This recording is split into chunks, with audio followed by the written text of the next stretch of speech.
Hello guys, তো আমরা এখন সকাল সকাল বেরিয়ে পড়েছি, চলে এসেছি আগুনপুরে। যারা হয়তো খেলা দেখবে মনস্থ করেছেন তারা অতি শীঘ্র বাড়িতে না থেকে তাড়াতাড়ি চলে আসেন। এখন বাজে হচ্ছে 8, দেখতে পাচ্ছেন। তাই ভিতরে প্রবেশ করে নিয়ে আমরা ভিতরে প্রবেশ করে এখনই জানাবো। আমার সাথে থাকুন, নেক্সট ভিডিওতে আবার দেখাচ্ছি। আরও ইউটিউবের নাম হচ্ছে জুনিয়র ফুটবল মুকুল। যারা সাবস্ক্রাইব করে দিন, সাবস্ক্রাইব করে দিন এবং আমার সাথে থাকুন।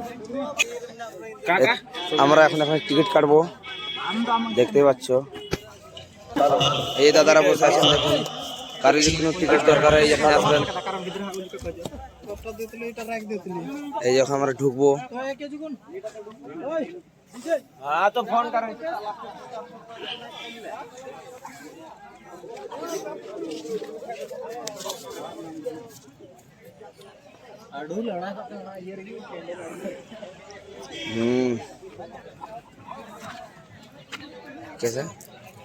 সো ফাইনালি আমরা প্রবেশ করে নিয়েছিলাম মাঠে।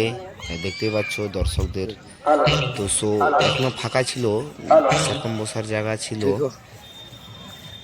তারপরে যখন খেলা চালু হওয়ার পর যা হয় আমাদের সাথে, পুরো ভিড়, মনে হচ্ছে বাইরে বেরানো যাচ্ছে না। আমরা যেহেতু মাঝখানে ছিলাম, মাঝখানে পুরো ফেসে গেছিলাম, ফেসে যায় বসে পড়েছিলাম। তো ফেসে গেছিলাম,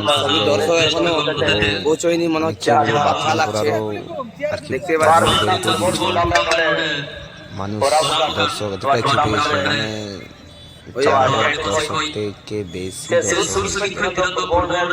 এবং দ্বিতীয় দিনে, এটা 22 তারিখের দ্বিতীয় দিনে 23 তারিখেও দর্শক প্রচুর হয়েছিল। কিন্তু কি বলবো, দুঃখিত, সবাই দুঃখিত যার জন্য আশা করেছিল, যাদের জন্য এসেছিল।